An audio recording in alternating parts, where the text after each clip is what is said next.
What type of business entity should I choose? Now, that is a standard question. I would bet on my AskLoral.com, which is a cool membership. You can ask me questions 24/7. It is a constant question.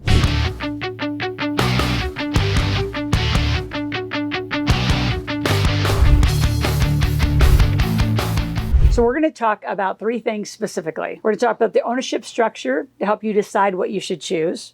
Number two, how the entities are managed. And number three, your tax strategies. Number four, which is like a 911 and critical, do not do this alone. I can tell you the more people that just go to the Secretary of State or you go to those little .coms and you try to like click buttons to register for yourself because you just think like an S Corp or C Corp because one of your friends is doing that. This is a much more sophisticated decision. This is a life decision of starting to build generational wealth. So as a business owner, an investor, you want companies. An expert needs to be the one to tell you what kind of company, not you. So the problem with the .coms or you doing it yourself is you're guessing, you're hoping you're doing it. This involves and should involve tax strategists, me, who has 25 years of experience, our corporate expert, our compliance expert. So it's a decision made by four. And I can promise you, any of those .coms are not going to have a decision point. And then if you want, you can, for $250 to $500 an hour, call into some lawyer that's in a call center that you may or may not get some consistent information. So am I screaming from the rooftops telling you do not do this alone? And then the problem is when you do it alone and you don't maintain it or keep the quality of it, by the time you get to me and our teams, it's a heavier lift. And it's expensive to fix what you did because you didn't know. So there's my disclaimer. Don't do this alone. But I'm going to read some definitions to you. All right. So let's talk about the ownership structure. In an LLC, and these are American terms, so I do want to mention that because we are an international organization. I always speak and teach in American terms. They're faster, they're easier. In principle, this works all over the world. Right? They're just called something different. In Canada, they're numbered companies and proprietary limited corporations. In Australia, it's a proprietary limited. So they're just different names, same principle. In the United States, LLCs, owners are called members. So then you have a % of membership interest. Now you could be all of that. You could also be the manager. I tend to use, for privacy, another company as the owner, as the manager, and then I'm the member. And if you are building generational wealth, you aren't anything. Your trusts own it all. So again, these are some complex structures. Like, why would you set it up wrong from the beginning unless you have all these questions asked and you actually know what you're going to be doing? So our goal is to stay in your life through all of these financial and business decisions. Now, the ownership of an LLC outlined is in a operating agreement. So again, inside of an operating agreement, it details the % of ownership, the members, how to run the business, how the company's going to deal with any new member departing, a deceased member. That's a big one. A lot of you do not talk about partnerships enough. And if one party dies, guess if you do not have it in your operating agreement, guess who's your partner? Their spouse and partner or their kids. And I've seen complete messes and lockdowns because you didn't do operating agreement right. Down to if you have a business divorce, which I have a cool course called Design Your Divorce While You're in Love. That means business. Like, who gets the mailbox keys if you're in a rental business? Who gets the URL if you're in a tech business? Who gets the database? You have all these things that you have to design that divorce while you're in love. I love doing those. You can hire me just to do operating agreements for you, and I love helping you negotiate through them.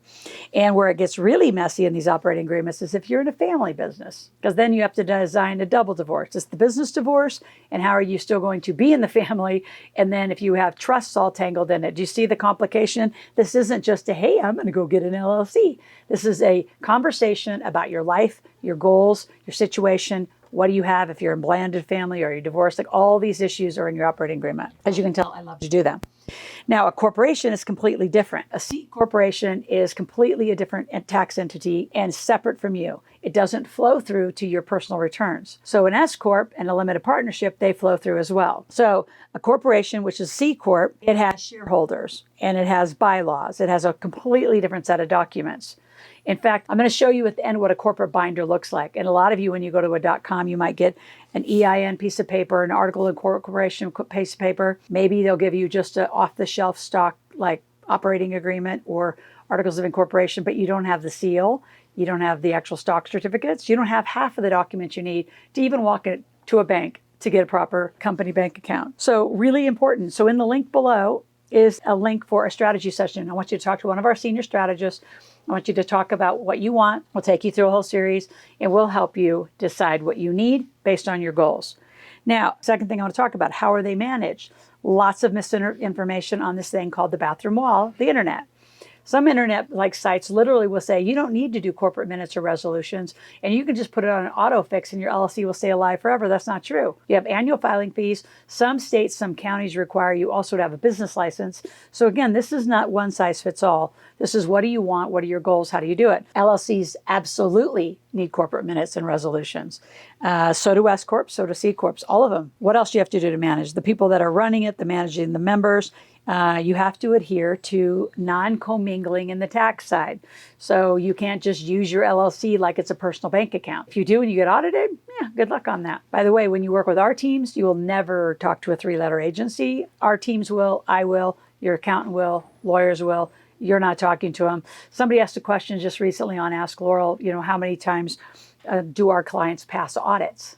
100% we pass audits. Like, we have an impeccable tax team, bookkeeping, corporate compliance team. We are the best in class. Just showing a corporate binder. So they come like this. These are the documents. These are the tabs. And it gives you everything from your minute book, your certificate book, your membership listings. You put all this in, you sign it properly.